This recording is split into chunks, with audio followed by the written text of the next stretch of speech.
Bonjour, bienvenue à tous dans l'épisode 6 d'Interférence. Aujourd'hui, je suis accompagnée de Jean-Jacques Tout, programmateur des Vieilles Charrues depuis 1992. Bienvenue à toi. Ici, on est au Bar Expo, au Soul Bar Expo, pour cet épisode-là. On a un peu changé de décor aujourd'hui. Je vais te laisser te présenter rapidement, un peu qui tu es, sachant qu'on a pas mal de contenu déjà, toi, sur Internet. Donc, tu t'es... D'où je tu viens, viens, tout ça, voilà, une nanana. petite présentation rapide, Ok. ouais. Bonjour Marie, puis merci beaucoup pour l'invitation. Donc, je m'appelle Jean-Jacques, ou bien Gigi, hein, c'est comme on veut. Donc, je travaille aux Vieilles Charrues à la programmation avec Jeanne. On est deux personnes à bosser sur le montage donc, de l'affiche, hein, du programme artistique. Donc, moi, je fais partie de la petite équipe de départ de 1992 qui avons monté cet assaut.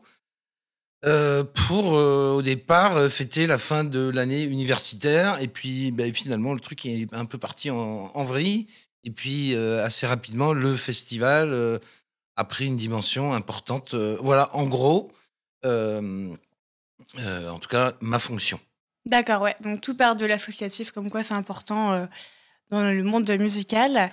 Et je veux même rajouter qu'on est toujours associatif. Les Charrues, c'est toujours 100% associatif, sans argent public. Ouais.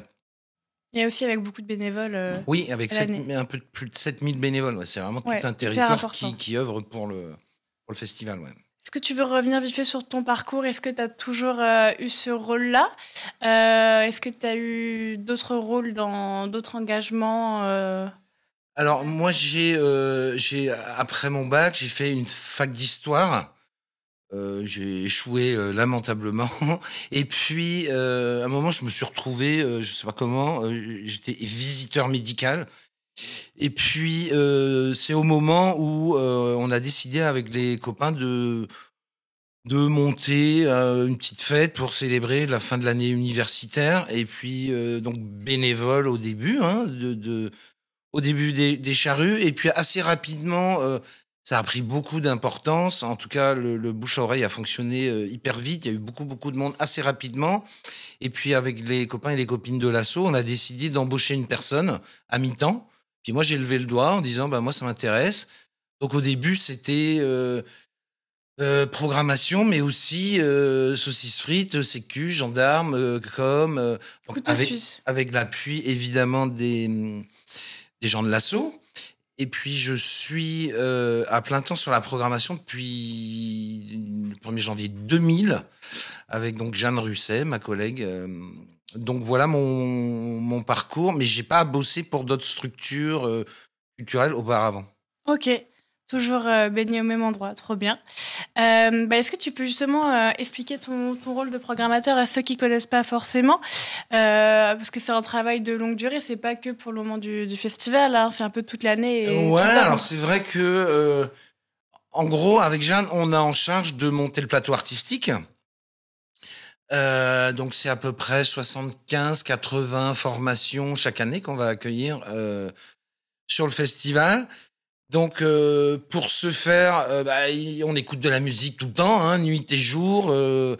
Et puis surtout, on voit beaucoup de concerts parce que bon, le cœur de notre métier, c'est la musique live. Donc on se déplace beaucoup, tout le temps, en Bretagne, bien sûr, pas mal souvent sur Paris, mais aussi à l'étranger, notamment pour la découverte, parce que après, si on n'a pas vu ces 2 dernières années les grosses têtes d'affiche, c'est pas très grave, mais c'est surtout hyper important pour les groupes qui sont en découverte. Nous, on veut absolument les avoir vus 1 fois, 2 fois ou parfois 3 fois sur scène avant d'essayer de les projeter sur une de nos scènes. Donc voilà, c'est une veille comme ça. Ouais, tu digues énormément tout le temps, quoi. Donc voilà, on est toute la journée et toutes les nuits à écouter de la zik, à lire des trucs. On est abonné à des milliards de news pour vraiment se tenir informé de ce qui se fait ici ou là. Et donc beaucoup de concerts. Voilà, c'est ça le cœur de notre métier.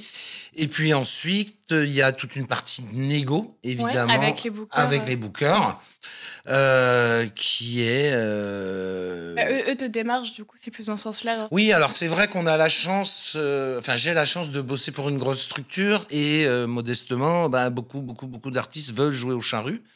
Donc on est très sollicité, courtisé.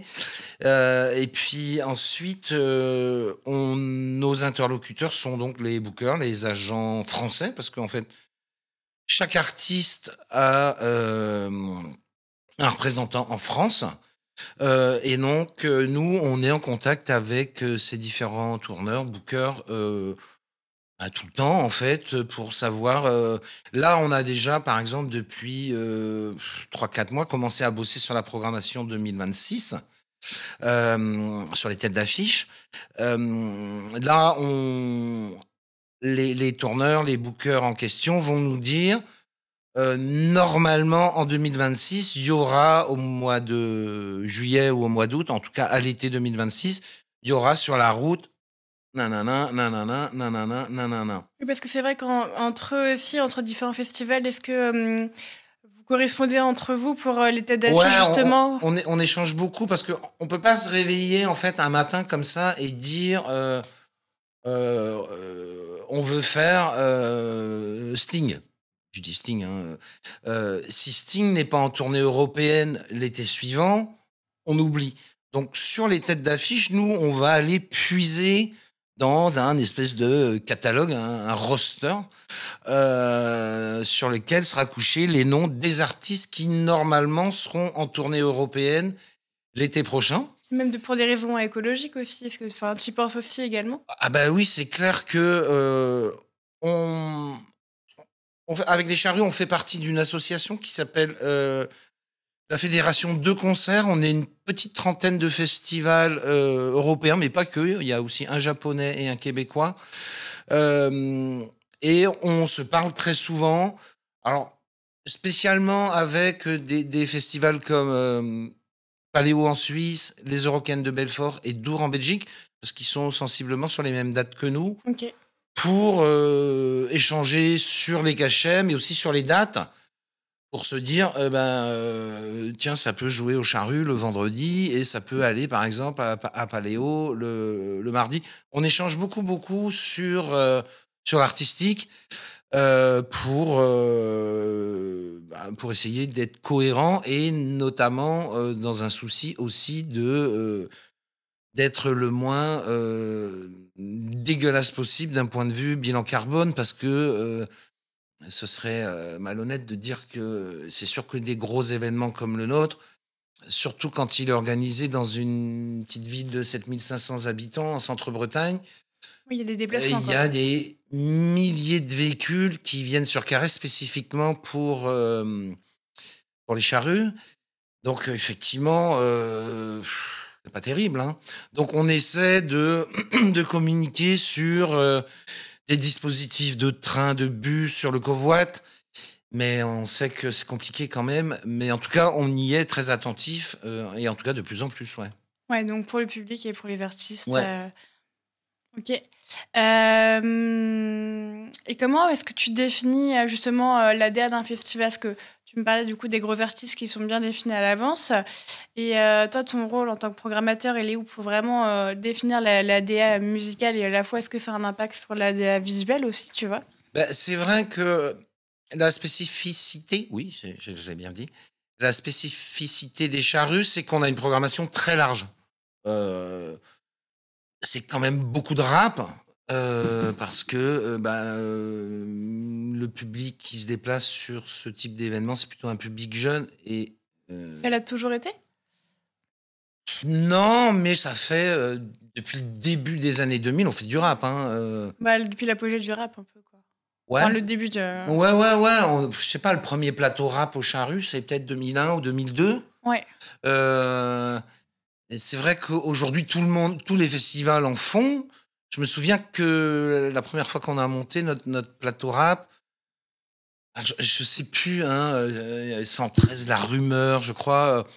beaucoup nous disaient: «Ah, c'est quoi votre truc?» C'était bizarre, mais bah, peut-être, mais en même temps, voilà, on répondait à une demande parce que, donc ouais, l'ADN de la programmation des Charrues, c'est de programmer très large, du rap, du rock, de la pop, de la world music, du reggae, mais parfois aussi, on a fait des concerts de musique classique, on a fait des plateaux métal, de la musique trad, il y en a, chaque année. Donc on a un peu, cette, C'est DA continue toutes les années, quoi. Il y a un peu ouais, sa DA. chaque jour, normalement, tous les publics peuvent s'y retrouver au Charrues. Alors c'est pas tout à fait vrai, il y a pas du métal tous les jours, il y a pas du reggae tous les jours, mais on programme normalement pour que un maximum de gens puissent s'y retrouver, sur chacune des journées. En fait, avec Jeanne, on essaie de construire des parcours, en fait, quand on programme. On essaie de se mettre dans la place, par exemple, d'une jeune femme de 18 ans, et essayer de lui proposer un espèce de parcours, sur la journée, sur la soirée. On essaie de proposer en même temps un parcours à, peut-être un vieux rocker, de mon âge, heu, qui lui va peut-être être attiré par des trucs plus rock ou pop, mais aussi rap parce qu'en même temps, le rap il date pas d'avant-hier, hein. Moi j'ai quand j'étais gamin, j'écoutais du rap, hein, parce que le rap c'est pas d'hier. Donc voilà, on essaie de se mettre dans la place comme ça De plusieurs ouais, en personas, fait, quoi, un le peu. public des Charrues, il est composé de plein de publics, en fait. On a cette chance-là d'avoir des gamins de 15 ans, mais aussi des gens qui ont 70 et plus. Donc voilà, on essaie à travers différents parcours, de contenter tout le monde, en essayant aussi, peut-être à certains moments que, par exemple, la jeune femme de 18 ans qui est plutôt branchée, rap ou électro, qu'à un moment, peut-être, elle puisse, s'arrêter sur un concert de chansons françaises et dire: «Putain, c'est qui cette fille-là, sur scène?» «Ah, mais c'est, je dis n'importe quoi, c'est Véronique Sanson. Ah, j'ai écouté ça chez mes parents», et inversement, pour un public peut-être plus âgé, un moment de se retrouver, notamment sur notre scène 3, en face d'un projet rap, et que la personne se dise: «Putain, c'est vachement bien ça», voilà. Donc en plus, on a la chance d'avoir un public qui est assez curieux, donc c'est Ouais, tu veux croiser les ouais, générations ouais, et ouais, c'est important de brasser comme ça tous ces gens-là qui, en même temps, a priori, le temps d'un week-end, ben, ne sont pas ensemble ouais, c'est généralement. ça qui est beau, c'est les gens qui ont Ouais, rien à voir de base bah, ensemble ouais, et qui vont tous se et réunir. puis c'est vrai que, bah, le temps des Charrues, modestement, je trouve qu'on arrive à faire cohabiter tous ces gens-là, dans la bonne humeur, et voilà. OK, trop bien. Bah, justement, toi, tu as des défis, enfin, tu en parlais un peu, mais justement, comment tu cales la programmation, des jours cohérents, c'est un peu ce que tu disais. Est-ce que tu as d'autres défis, au niveau de la programmation? Bah, c'est vrai qu'il y a, chaque jour, on a un espèce de squelette, donc avec Jeanne, on travaille de la manière suivante, il y a sur chacune des journées une ou 2 têtes d'affiche inter, OK.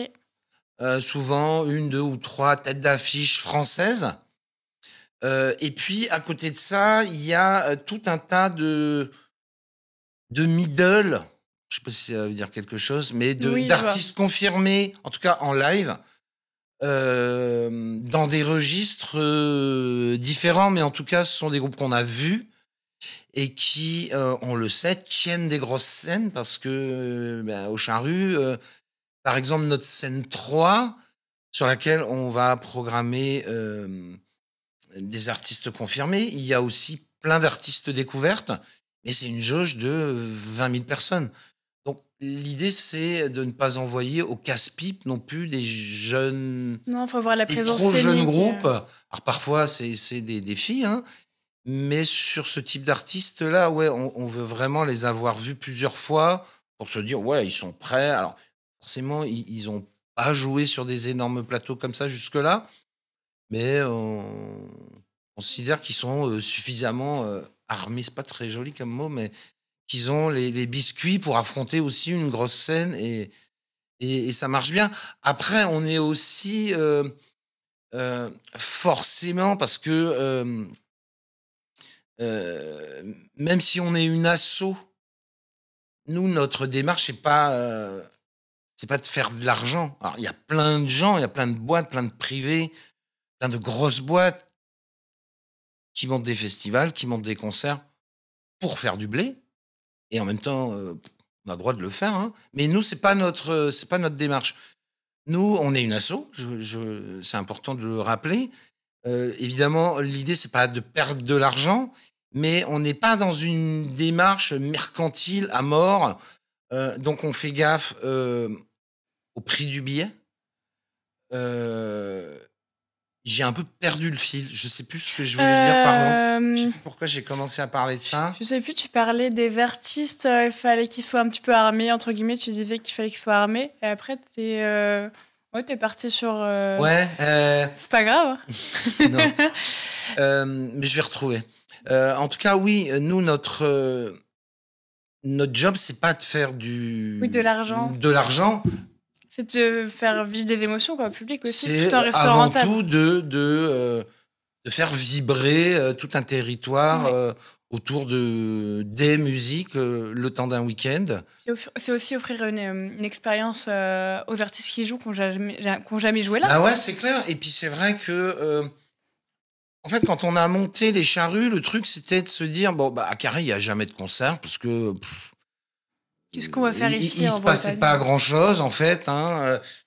Et puis, on s'est dit, tiens, pourquoi on n'essaierait pas de faire venir dans notre bled, là, des artistes qui, a priori, ne viennent pas dans des petites villes de 7500 habitants.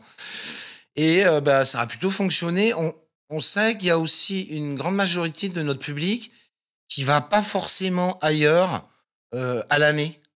Qui va pas forcément à, je sais pas, à Lubu ou à Bonjour Minuit à Saint-Brieuc ou à la Carène à Brest, et qui font que les charrues parce que c'est comme ça, parce que aujourd'hui ça coûte de plus en plus cher d'acheter un billet de concert. Je vois les prix des concerts sur des stades ou des trucs comme ça, c'est du délire. Ouais, justement, ça permet de voir un artiste qu'on n'a pas pu voir à un prix accessible au festival. Ah ouais, nous, alors par exemple, c'est pas pour...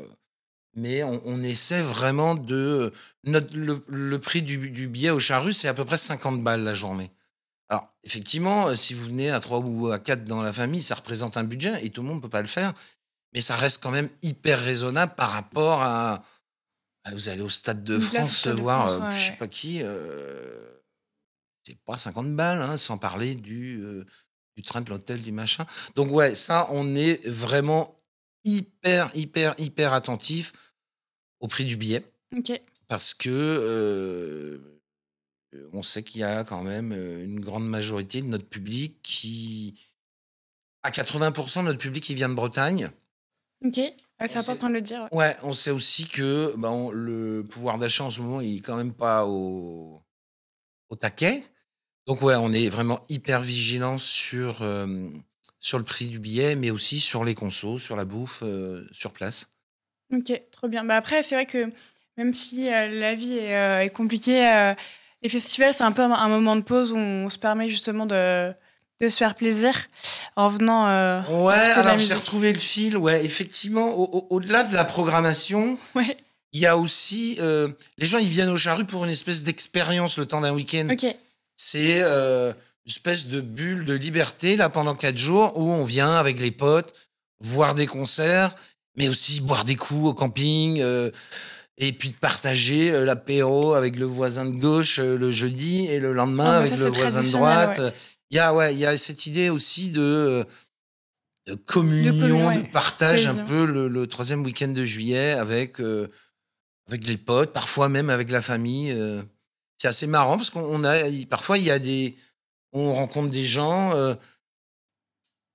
les jeunes sont avec leurs potes, mais leurs parents sont plus loin avec leurs potes à eux. Ouais, moi je vais en festival avec mon père, ça m'arrive. Ah, voilà. Donc tu vois, il a soit une soixantaine d'années, je vais avec lui et ouais, c'est cool. On kiffe ensemble. Justement, en parlant du festival, je vais te montrer un peu quelques affiches du festival. Si tu veux bien me parler un peu de l'évolution visuelle, même si t'es pas graphiste. Si ça te parle un petit peu. Parce que moi, ce que j'ai remarqué, c'est que dans les premières affiches, c'était quelque chose de... C'était très textuel, avec un peu toujours les mêmes illustrations, le nom des artistes programmés, Aujourd'hui, on arrive sur quelque chose de beaucoup plus visuel. J'étais pas assis les dernières. Ouais, c'est vrai que Ici, dans les dernières, beaucoup plus visuel. Pendant une quinzaine d'années, on a travaillé avec un illustrateur qui s'appelait... Sur les premières, là. Ouais. Ok. Qui s'appelait El Globo, je dis il s'appelait parce que malheureusement il est décédé l'an dernier. Et c'est vrai que sa patte, elle est très reconnaissable en fait. El Globos, Xavier, c'est aussi... Ouais, mais non, je vais pas en parler parce que je vais citer le nom d'une marque. C'est lui qui fait, vous avez sûrement vu sur les bagnoles, Alice Braze avec la bigoudaine. Ah oui, oui. Voilà. Ok. Et donc on a bossé avec Xavier qui est devenu un copain très proche pendant de nombreuses années. Et puis un moment, je sais plus si c'est lui ou si c'est nous, mais en tout cas d'un commun accord, on s'est dit bon. Vous avez changé la DA. On va changer un petit peu Ouais, on a évolué. Ouais. Là. Je pense que c'est à partir peut-être d'ici, là, je sais plus exactement, ou peut-être un peu plus tard. Je sais plus. On est en, j'ai plus les années, 2007 par là, 2007-2008. Et c'est vrai que ouais, sa patte était identifiable assez facilement. Aujourd'hui, c'est un petit peu différent, ouais. Et puis c'est vrai que pendant un moment, on ne communiquait plus sur le nom des artistes. Parce que en plus c'était des vrais problèmes de riches, hein, parce que pendant longtemps, ça c'était avant le Covid, on annonçait la programmation, on mettait en vente et c'était complet direct. Donc on ne mettait plus le nom des. Comme peut-être. Non, ça c'était après Covid. Ouais, ça c'est l'an passé, ça. Ouais. Ça c'est du coup le recto verso. Pour créer le moins de frustration possible, on mettait pas tout le nom des artistes. 2023, mais là on est revenu Covid. cette année à un truc avec le nom des artistes. De toute façon, vous mettez deux visuels, comme là ici on peut avoir cette année, il y a deux visuels bien distincts avec le nom des artistes et après l'illustration. Ouais. Donc chaque année, je rebondis là-dessus, chaque année il y a un thème qui est défini. Oui. Et donc la déco évidemment du site sera en lien avec le thème de l'année. Alors en l'occurrence pour 2025, c'est le côté un peu plage paradisiaque de Carhaix, donc on va forcément retrouver des cocotiers et puis beaucoup de couleurs sur le site cette année. Ouais. Et du coup là, c'est toujours le même graphiste qui travaille chaque année sur les affiches ou ouais, ça change? Alors non, pas forcément. Là, on bosse avec une boîte de com. Là, c'est une nouvelle personne, par exemple. Ok, d'accord. Ouais. Ok, ça marche. Et toi, est-ce que tu gardes personnellement des souvenirs de chaque édition? Je sais pas, des affiches, des bracelets? Ouais. Moi, je suis un collectionneur de plein de trucs, d'affiches. J'ai tous les passes que j'ai portés dans tous les festivals français, mais aussi à l'étranger depuis 30 ans. Je conserve beaucoup de trucs, ouais, parce que... T'inquiète, moi aussi, je fais pareil. C'est mon petit musée à la maison. Tout ça est au fond d'un carton, mais peut-être qu'un jour, ça ressortira, je sais pas. Mais ouais, j'aime bien garder une trace de tout ça parce que... T'as des DIY, il y en a qui font des nappes avec. Ouais, alors... Si tu veux te mettre à la couture. Je sais pas, peut-être, je sais pas. Ok. Est-ce que toi, tu as un concert qui t'a marqué aux Vieilles Charrues ou ailleurs? Que si tu en as cité dans les interviews, peut-être en citant un autre, mais est-ce que tu as un concert qui t'a vraiment marqué et pourquoi? Bah, alors, aux Charrues, il y en a plein. Et puis j'ai envie de dire, tous les artistes qui ont joué aux Charrues, avec Jeanne, on dit souvent ça, c'est tous et toutes un peu nos chouchous parce qu'on les a programmés, donc on les a défendus. Après, effectivement, oui, en tout cas aux Charrues, il y a eu des concerts moi qui m'ont marqué. Le concert de Neil Young, par exemple, Bachung. Alors j'en cite deux, mais je pourrais en citer 75. Et puis d'autres concerts. Que j'ai vu mais ailleurs qu'aux Charrues, par exemple je sais pas, Nick Cave, j'ai vu Springsteen la semaine dernière au stade Vélodrome, c'était juste dingo, mais vraiment je crois que c'était un des plus beaux concerts que j'ai vu. Alors il y avait un côté un peu perso dans l'histoire parce que Springsteen il a joué aux Charrues en 2009. Ok. Et moi c'est l'année où j'étais pas là, j'ai eu un gros problème de santé, j'ai un peu pété, j'ai fait un gros burn-out.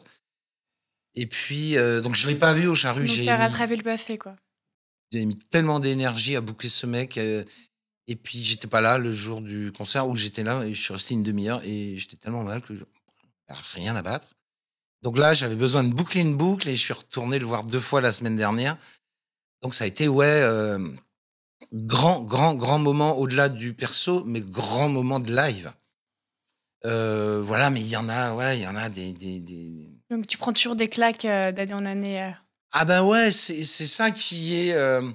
Alors, souvent, les claques, c'est pas forcément sur... En tout cas, ce qui me fait avancer, et sans trahir la parole de Jeanne, je pense que c'est le cas aussi pour elle, au-delà de tous les gros artistes qu'on programme, et alors effectivement, c'est super, et pour l'ego, c'est génial de se dire, ouais, on a fait Springsteen, on a fait Muse, on a fait Neil Young, on a fait Bob Dylan, mais ce qui nous fait avancer, c'est vraiment un moment dans un petit club, je sais pas, par exemple à l'Eurosonic aux Pays-Bas ou à Brighton en Angleterre, c'est de tomber sur un groupe et d'avoir une émotion de dingue et de se dire putain, ce groupe-là, il faut qu'on le programme parce qu'on a envie de le partager, quoi. C'est surtout ça qui est hyper excitant.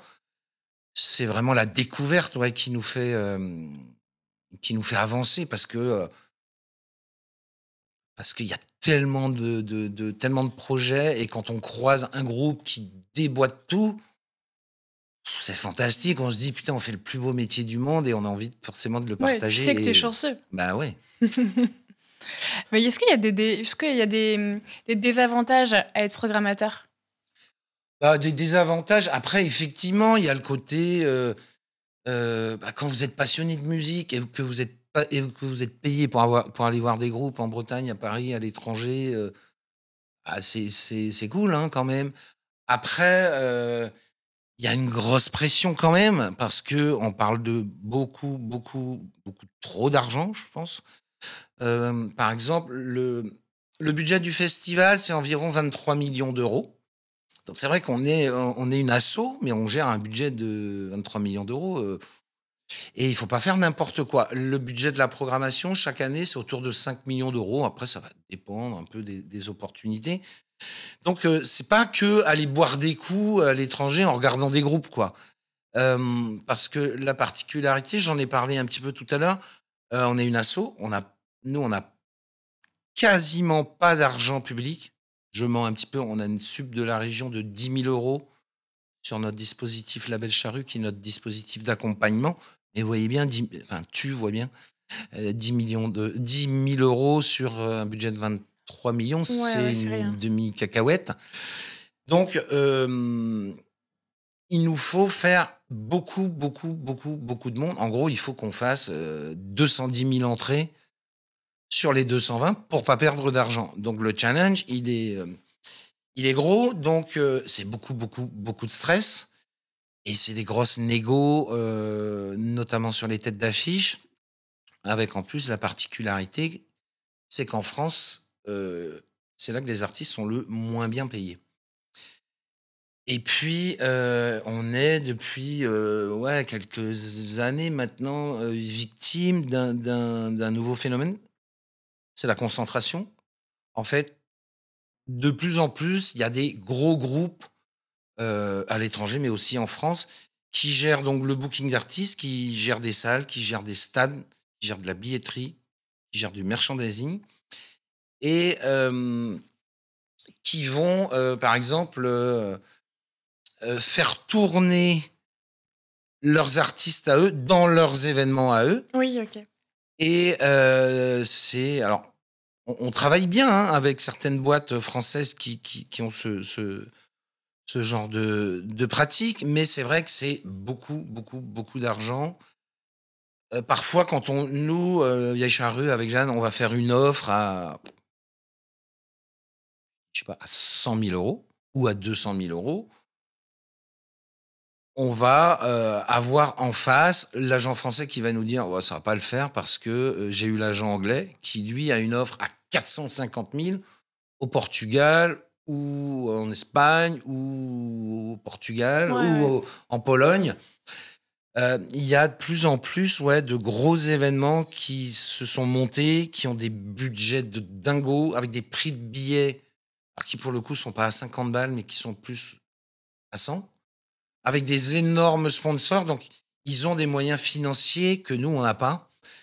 Donc, ouais, Oui, et puis il c'est. n'y a pas le même système d'intermittence, etc., comme nous, on a forcément en France. Il y a plein de choses qui... Il y a, on n'a pas, nous, en France, les mêmes armes Ouais. pour aller essayer de booker des groupes. Donc, ouais, c'est beaucoup, beaucoup de stress, c'est des grosses négos. Donc, oui, c'est hyper stressant, hein, c'est clair. Et justement, tu vois comment l'avenir de l'événementiel et des festivals, par exemple en 2030, dans le futur? Alors, ça va pas être très fun ce que je vais dire, hein, parce que là, j'ai l'impression qu'on n'est pas loin d'être au bout d'un truc. Parce que il y a eu, bon, les cachets ont commencé à exploser quand le marché du disque s'est cassé la gueule. Oui. Donc, essentiellement, enfin, les revenus aujourd'hui, et déjà depuis longtemps, hein, pour les artistes proviennent essentiellement Ils du proviennent plus live. du disque, ouais. Et au moment du Covid, on s'est dit, oh là, mais un peu comme dans tous les domaines, après le Covid, on fera plus les choses de la même manière, ça va se calmer. Rien du tout, ça s'est pas calmé. Au contraire, ça a continué de dropper. Et aujourd'hui, la musique live en France, on est sur un modèle d'ultra-libéralisme comme est devenu le foot. Et je pense qu'à un moment, tout ça, ça va péter. C'est pas très fun, hein, ce que je veux dire. Non, non, mais... Mais Est-ce que tu penses que les IA en sont pour quelque chose? Moi, je pense notamment aux plateformes de musique où il y a les algorithmes qui sont très présents dans l'écoute de nombreux utilisateurs, soit de manière où vraiment l'utilisateur se fait complètement guider et ça va presque lisser ses choix musicaux, où il va vraiment écouter les radios qu'on lui propose. Après, tu as certains utilisateurs qui vont avoir un choix plus... qui vont utiliser ces algorithmes-là, mais avec des recommandations. Ils vont vraiment guider les algorithmes et vont quand même rester sur quelque chose de très choisi. Et du coup, vont écouter de plus en plus de styles musicaux par rapport à avant, il y avait le disque. Mais est-ce que justement, toi, ça va t'impacter ce qu'écoutent les utilisateurs avec les IA et quelque chose qui est vraiment trop homogène, peut-être? après, ça va rejoindre ce que tu dis, Marie. Tu vois, ce qui est inquiétant, c'est que, alors nous, on travaille pas, quand on programme, on travaille pas avec d'outils d'algorithmes. Oui. Ça existe, hein. Il y a des programmateurs, programmatrices qui travaillent avec des outils qui sont liés à tous ces algorithmes et qui vont leur dire, voilà, en fonction de ton public, et c'est ça qu'il vaut mieux programmer, nanani, nanana. Nous, on fonctionne pas comme ça. Alors, évidemment qu'on est à l'écoute de ce qu'écoute notre public, mais il y a aussi nos choix à nous, à Jeanne et moi, qui sont des choix purement émotionnels. Oui. Donc Euh, tu fais pas en fonction de ce que va forcément écouter le public. Évidemment que si, mais Oui, pas pas que. que, ouais, ouais. Après, oui, ce qui est dangereux, c'est que malheureusement, dans les prochaines années, bah, le public, il va écouter ce qu'on lui met à disposition. Ouais, bah, tu sais, Et la thèse de l'enfermement, on n'écoute voilà. que ce qu'il y a Et dans les algorithmes. malheureusement, je pense qu'il y a plein d'artistes avec un talent de dingue Qui ne sont pas écoutés. qui ne seront pas écoutés parce qu'ils vont pas trouver de caisse de résonance pour se faire entendre. Puis il y a les réseaux sociaux aussi. Certains artistes ne vont pas marcher parce ils sont pas assez bons en com et du coup, ils ne vont pas être assez visibles. Il y a des pépites qui restent Ben voilà, dans c'est les ça qui est oubliettes, quoi. inquiétant.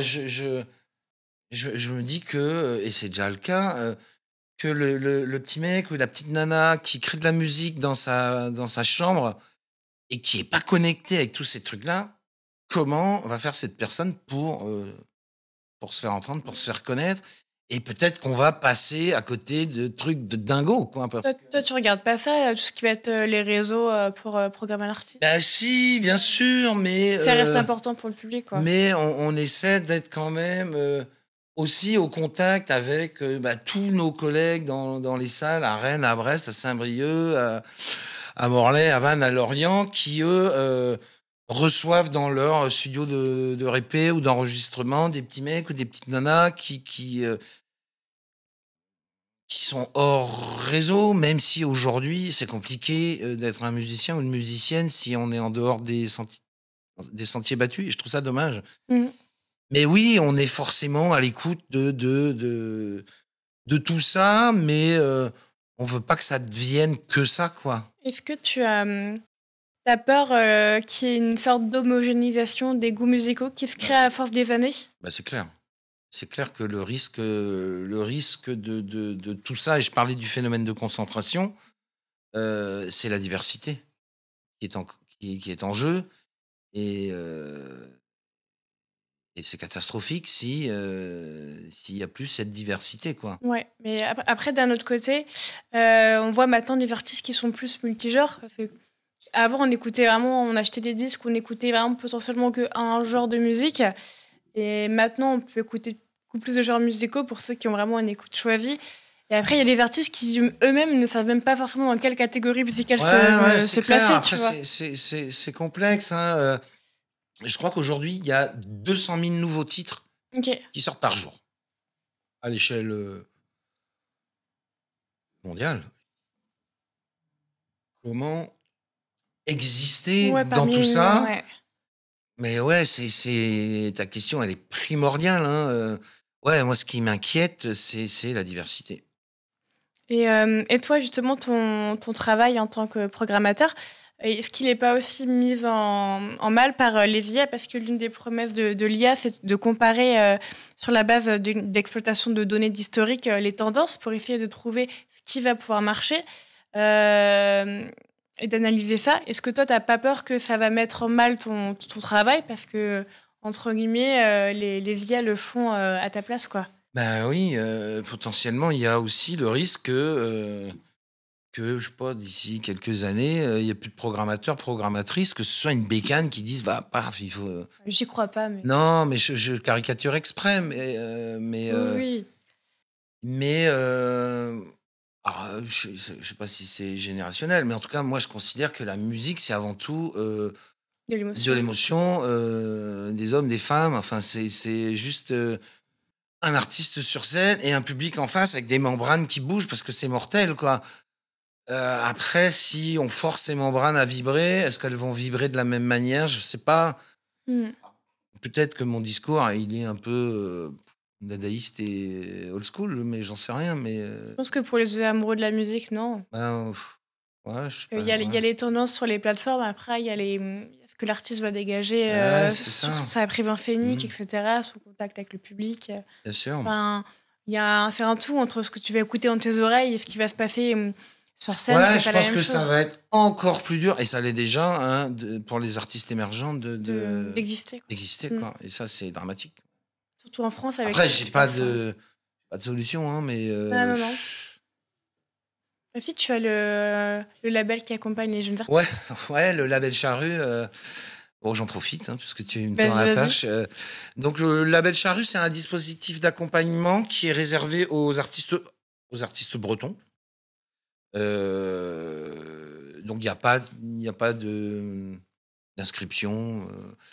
C'est vraiment Jeanne, ma collègue à la programmation, Jeanne et moi qui disons cette année, c'est vous et c'est vous. Donc, chaque année, on accompagne deux formations, Ok. quel que soit le genre. Ça peut être du rap, ça peut être de l'électro, du rock. Il y a pas de. Et ce sont vraiment des coups de cœur, des choix de programmation, en fait. Et donc, les artistes, on les accompagne, on finance donc une résidence. Donc volontairement, les deux groupes vont aller bosser dans une salle de spectacle à l'extérieur de la Bretagne. L'idée, c'est d'aller faire du réseau un peu plus loin, parce que souvent la difficulté De pour un s'exporter. groupe finistérien, par exemple, c'est de sortir du Mm. Finistère. Pour un groupe de Rennes, c'est de sortir Des artistes qui sont déjà accompagnés avec des managers bookers au tourneur ou Non, non, pas il y a pas forcément. de règle, en fait. Ok. Donc, dans un premier temps, ouais, il y a cette résidence de travail à l'extérieur. Ensuite, bah, comme c'est le cas là à l'Ubu, il y a une tournée avec sur chacun des 4 départements une date. Donc à chaque fois, nous, les charrues, C'est gratuit en plus. ouais, donc les entrées, les soirées sont gratuites et nous, charrues, on prend en charge évidemment les cachets des artistes, des techniciens, hein, le transport, l'hébergement, le catering. Et l'idée, c'est donc voilà, il y a la résidence, il y a la tournée, il y a le passage des deux groupes au festival, forcément. Donc ce sont deux jeunes formations bretonnes. Cette année, en l'occurrence, c'est Fallen Alien, qui est une formation plus originaire de Fréhel, Cap Fréhel. Et puis le second groupe, c'est Horizontal Francis, qui est un projet plus finistérien entre Brest, Morlaix, Landerneau. Donc les deux groupes vont jouer au Charru sur la scène 3, donc il y a une énorme scène hein, qui a une jauge de 20 000 personnes. Donc ces groupes-là vont jouer, alors il n'y aura pas forcément 20 000 personnes, mais vont jouer devant plusieurs milliers de personnes. Et puis l'idée, c'est aussi qu'avec Jeanne, ma collègue, on essaie de convaincre nos copains, copines, programmateurs, programmatrices à les écouter dans un premier temps, mais à venir les voir aussi au Charru pour qu'ils soient programmés l'an prochain sur leurs événements, soit dans leur salle, soit sur leur festival. Donc voilà, ouais, il y a tellement de bons musiciens en Bretagne ouais, ça fait partie de nos missions au Charru d'accompagner aussi ces jeunes artistes-là. Ok, là c'est bientôt la fin, bientôt le festival. Oui, là, c'est la C'est dernière. la dernière date, là, ouais. Là, c'est. Donc, il y a l'Ubu, et puis il reste Bonjour Minuit à Saint-Brieuc Ah oui, ok, oui. le 13 juin. Ok. Et après, Et après, le passage au Charru en juillet. Ok, on arrive sur la fin. On va être sur les dernières questions de l'interview. Sauf si tu as des choses à rajouter encore, éventuellement. Oui, sûrement. Après, je suis plutôt quelqu'un de bavard et de passionné. En tout cas, le sujet. On n'a pas fini. Hein. Non, j'imagine, mais non, continuons. Après, tu peux toujours rajouter si tu veux après. Continuons. Est-ce que tu as une anecdote particulière à raconter dans ta carrière? Bah oui, des anecdotes, il y en a plein. Je suis con parce que j'ai pas réfléchi. Mais je t'ai pas envoyé les questions avant. Non, mais c'est bien. Oui, il y en a plein. Je pense à un truc là, c'est parce que je te vois te servir de l'eau dans une bouteille de vin et c'est le geste qui me fait penser à un truc. C'est vieux, hein. Je pense que tu t'étais même pas né en 99. Ah si. En 99, on accueille Shane McGowan, qui est le chanteur des Pogs, Ok. légendaire, mythique. Donc Shane McGowan, il s'était fait virer des Pogs. Mais il avait remonté un projet avec un autre groupe qui s'appelait les Pops. Donc là, on est sur du punk rock irlandais Destroy, avec la particularité de ce mec-là. Lui, c'est un poète absolument incroyable, mais un alcoolo fini, notoire, défoncé du soir au matin. Et donc, on l'accueille au Charru. Bon, on savait que accueillir ce genre de lascar, là, ça pouvait être problématique. On l'accueille, on va le chercher à Brest. Bon, il n'est pas à l'aéroport, finalement, il arrive à Rennes. Bon, il est complètement dévoré, le garçon. Et puis, donc, il arrive sur le site et son manager me dit gros problème. Shane McGowan veut dans sa loge une bouteille de martini blanc extra dry. Alors, en 99, il n'y a pas Internet, on ne peut pas commander une bouteille de martini extra dry comme ça, l'autre bout de la planète. C'est la période où moi, je vais faire mes courses à Cave du Château à Brest, parce que chaque artiste qui vient sur un festival a des demandes dans son rider. Et donc, moi, j'allais faire des grosses commandes, souvent d'alcool, que je ne trouvais pas dans la cave de Carré, à Brest. Et pas de martini extra dry, j'achète une bouteille de martini dry. Et tu l'as mis dans une bouteille? Je mets la bouteille de martini dry dans la loge de Shane McGowan et le tourman me dit ça monte pas sur scène, ça jouera pas. Ah ouais, carrément. Bon, après, je sais pas si on en serait arrivé là, mais en tout cas, il y a toujours ce ce rapport de force. Bon, le tourman, il veut montrer que c'est l'artiste qui commande. Et bon, bref. Je me dis, c'est la merde. Donc, je prends mon scoot, je vais en centre-ville Le Carré. Tout est fermé, on est dimanche. Et puis, je m'arrête dans une pizzeria que je fréquente régulièrement. Et il y a une bouteille de martini extra dry qui est là, derrière le comptoir, mais qui est vide. Je dis, t'inquiète, je te l'achète. Il me dit, bah, tu m'achètes une bouteille vide. Je dis, oui, oui, là, tu viens de sauver le concert. Et puis, j'ai récupéré la bouteille de martini dry. J'ai fait mon petit mélange dans mon Algeco. J'ai mis la bouteille, j'ai mis le dry dans la bouteille d'extra dry. Et puis, j'ai donné ça au tourman. Le mec, il était ravi. Il m'a dit, super professionnel, t'as bien réagi, tu as trouvé la bonne bouteille qu'il fallait. Et puis, le mec, il a vu que du feu, quoi. Que du feu, il est monté sur scène. Le concert était juste catastrophique parce que, comme la plupart des concerts d'époque, enfin de Shane McGowan, c'était catastrophique parce qu'il est tellement défoncé. C'est déjà à 2 grammes, ouais. Et bon, tout ça s'est terminé à la gendarmerie de Guingamp parce qu'évidemment, en rentrant à l'hôtel, il a foutu un merdier pas possible. Enfin, voilà. Donc, c'est l'histoire de... Tout ça est parti de longue épopée. De la bouteille. Ok. Est-ce que tu as 3 artistes, tu as un top 3 d'artistes dans la musique et ou aussi dans l'art en général, tout ce qui va être lié à la phéno? 3 artistes. Alors, 3 artistes. Tu peux faire 3 dans chaque si tu veux. Hein. En musique, Neil Young. Sur la plus haute marche du podium, il n'y a pas photo. Après, je mettrais sur la deuxième marche, je sais pas, Nick Cave.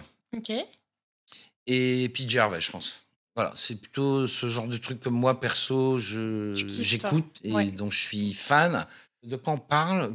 Top 3 artistes, ça peut être dans l'art en général. Donc, ça peut être, je sais pas, un artiste scénographe, un illustrateur, peu importe. Ouais, si t'as pas, t'as pas. Je suis en train de réfléchir. Qu'est-ce que j'ai vu Théâtre, peu importe. Qu'est-ce que j'ai vu? Ah, j'ai vu 2 trucs il n'y a pas très longtemps. Je suis allé voir une pièce de théâtre. J'étais pas allé au théâtre depuis des milliards d'années. En gros, depuis que j'étais en seconde. Ok, ouais. Hein, et j'ai vu un truc, c'était assez rigolo. J'ai tellement adoré que j'ai oublié le nom. Hein. Et du spectacle et de la compagnie. En tout cas, c'est... Ça se jouait où? J'ai vu à Grenoble. Dans quelle salle? C'était au... J'ai oublié le nom de la salle aussi. Tu retiens le nom des salles de musique, mais... En fait, la particularité de la troupe de théâtre, ce sont des personnes âgées. Ok. En fait, c'est l'histoire d'un... Donc, ce sont des vraies personnes âgées, d'EHPAD différents, qui ont monté... Enfin, qui jouent une pièce. Et le thème, c'est l'amour et le sexe dans une maison de retraite. Okay, quand on a 60, 70 ou 80... Bah, on mettra le nom, tu sais quoi, si tu le retrouves, tu me diras. Franchement, c'était assez rigolo. Et puis, je suis allé voir aussi, il n'y a pas longtemps, c'est la première fois que je voyais une comédie musicale, parce que sur le papier, c'est pas trop ma cam. Je suis allé voir La Haine. Ok, comédie musicale. Alors, c'est pas vraiment une comédie musicale, ils le vendent comme ça, mais... c'est un vrai spectacle donc sur le film de Kassovitz, La Haine, hein, que j'avais adoré il y a je sais pas combien d'années. Et franchement, le spectacle, il est magnifique. Donc oui, effectivement, il y a une partie... c'est assez rock'n'roll. Enfin, ouais, c'est assez violent, c'est dur. Hein. Et puis, malheureusement, c'est un peu, ça n'a pas bougé beaucoup quand même, la situation dans les cités aujourd'hui. Et il y a 25 ou 30 ans, je sais pas. Voilà les 30 ans, ouais. Les 2 derniers spectacles auxquels je pense. Tu as un peu répondu à la question reco. Si tu avais des reco musique spectacle. Donc, c'était une reco musique. Là, j'ai un truc qui vient juste de sortir. Alors, il y a un titre. C'est un groupe de Saint-Brieuc qui est absolument incroyable, que j'ai vu 2 fois en live, là, en 2 semaines. C'est un groupe qui s'appelle Ne rangez pas les jardins. J'ai adoré. Il y a un titre qui s'appelle Ne rangez pas les jardins, donc de Ne rangez pas les jardins. Euh, Hyper beau. On est sur du rock en français. Euh, une chanteuse bassiste avec un charisme de dingue, une voix incroyable, une écriture hyper poétique. Et ouais, moi, c'est le titre il est sorti vendredi, là, je crois. Moi, j'adore. Bonheur à l'écouter. Euh, à quel point la création, ça a une importance pour toi, l'art? Ben,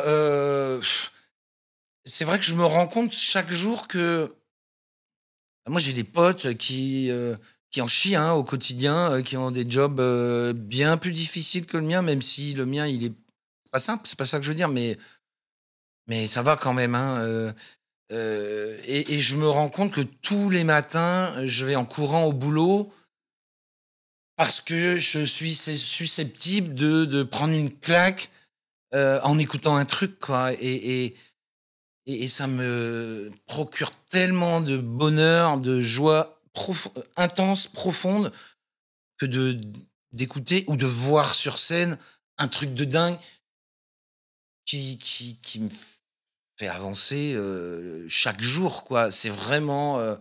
ouais, j'ai cette chance-là d'avoir, d'être au contact d'artistes et te dire, putain, mais ce mec-là, il change ma vie parce que je l'adore et alors La sérotonine en continu. sans doute que c'est quand on est programmateur, en tout cas, peut-être que c'est un truc un peu de frustration de ne pas avoir été un artiste. Mais oui, j'aime le contact des artistes, des musiciens. Euh, T'aurais fait quoi si t'étais pas programmateur? Est-ce que t'y as déjà réfléchi? C'est vrai que quand j'étais gamin, j'avais commencé par prendre des cours de guitare. Bon, ouais, j'étais trop feignant. Après, j'avais acheté une batterie. Bon, c'est encore plus difficile et comme ça n'a pas marché. Ah, ensuite, j'avais acheté une basse en me disant. Et puis à un moment, je me suis dit, non, il vaut mieux que je fasse de la programmation, sinon tu vas pas gagner ta croûte.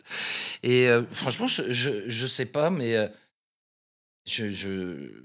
probablement que je me serais fait chier dans un autre job. Mais vraiment, chaque jour, je me dis que après, c'est peut-être aussi parce que j'ai vécu, genre, je t'ai évoqué tout à l'heure, un épisode un peu douloureux perso, un gros burn-out, pétage de plomb. Et vraiment, chaque jour, quand je dis chaque jour, je vais au boulot en courant, je sais, ouais. Ah ouais, vraiment. Même après 33 années de programmation, très honnêtement, j'ai pas l'impression d'être blasé ou moins. Non, je crois que je suis encore plus sensible en vieillissant, en me disant putain, mais c'est quand même fantastique de faire ce job-là. Ça te donne une force incroyable de voir des artistes sur scène. Et puis, quand on met ça, quand on juxtapose le bonheur de faire ce job avec tout le merdier qu'on vit au quotidien dans tout le reste, avec toutes ces infos toxiques, enfin, pas que des infos, malheureusement, c'est la réalité, mais enfin, la réalité, elle est quand même pas hyper fun. C'est que des trucs toxiques dans tous les coins, quoi. Enfin, les conflits